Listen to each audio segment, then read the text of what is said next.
తిరుమల నుంచి దేవాదాయ శాఖ ప్రక్షాళన చేపట్టి పవిత్ర స్థలాలను సామాన్యులకు అందుబాటులో పెట్టే చర్యలకు ప్రాధాన్యం ఇచ్చామని మంత్రి ఆనం రామనారాయణ రెడ్డి తెలిపారు. ప్రతి ఇంటికి ఆధ్యాత్మికత చేర్చాలనే సంకల్పంతో తమ శాఖ పనిచేస్తోందన్నారు.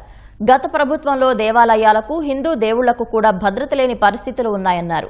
6,000కు పైగా ఆలయాల పునర్నిర్మాణం కోసం 813 కోట్లు సర్వశ్రేయ నిధి నుంచి వెచ్చిస్తున్నామని వెల్లడించారు. రానున్న రోజుల్లో మరో 65 దేవాలయాల్లో అన్నప్రసాదం జరిగేలా చర్యలు చేపట్టామని మంత్రి వివరించారు. కూటమి ప్రభుత్వం 2 ఏళ్లు పూర్తి చేసుకున్న సందర్భంగా దేవాదాయ శాఖపై ప్రోగ్రెస్ రిపోర్టును మంత్రి ఆనం ప్రజల ముందుంచారు.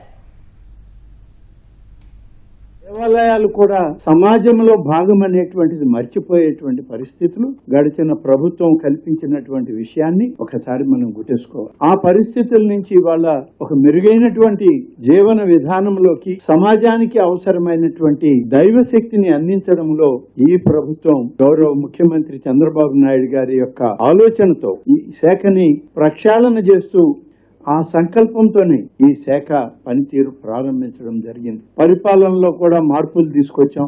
ఆధ్యాత్మిక మరియు సనాతన ధర్మ పరిరక్షణ కేంద్రాలుగా దేవాదాయ శాఖలోని అనేక ఆలయాలను ఇవాళ తీసుకురావడం జరిగింది. ముఖ్యమంత్రి గారు హామీ ఇచ్చిన మేరకు ప్రతి నెల 10,000 రూపాయలని బ్యాంక్ అకౌంట్ కి జమ చేసే కార్యక్రమంలో ఇవాళ 6,137 ఆలయాల్లో ధూపదీప నైవేద్యం స్కీమ్ లో 73 కోట్ల రూపాయలు ఖర్చు అయ్యే విధంగా ఇవాళ పనులు ప్రారంభించి మొదలుపెట్టి చేస్తూ దాదాపుగా 692 ఆలయాలను ఈ 2 సంవత్సరాల్లో ఇప్పటికే పనులు మొదలు పెట్టాము. శ్రేయ నిధి నుంచి ఈ నిధులు విడుదల చేస్తాము, పనులు మొదలు పెట్టండి అని చెప్పి పనులు ప్రారంభించడం కూడా జరిగింది.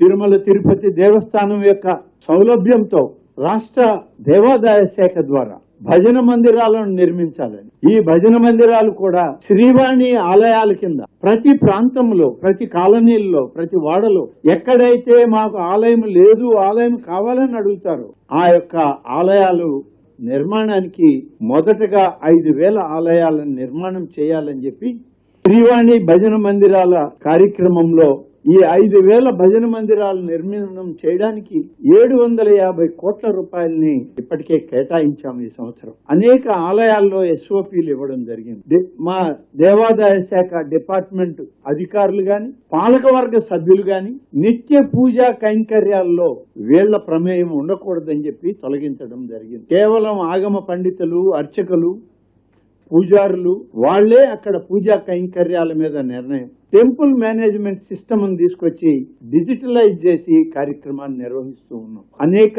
సేవలు దర్శనం చేయించడంలో గాని, వసతి ప్రసాదాలు, విరాళాలు వంటివన్నీ కూడా మనమిత్ర యాప్ ద్వారా, వాట్సాప్ గ్రూపుల ద్వారానే, ఆన్లైన్ సిస్టమ్ లోనే ప్రతిదీ జరగాలని ప్రారంభించాం. 970 ధర్మకర్తల మండలిని ఈ ప్రభుత్వం వచ్చాక కొత్తగా పాలక వర్గాల్ని నియమించడం జరిగింది. ఇప్పటికే 111 ఆలయాల్లో, దేవాదాయ శాఖ పరిధిలో ఉన్న ఆలయాల్లో అన్నప్రసాద వితరణ మొదలు పెట్టాం, జరుగుతూ ఉంది.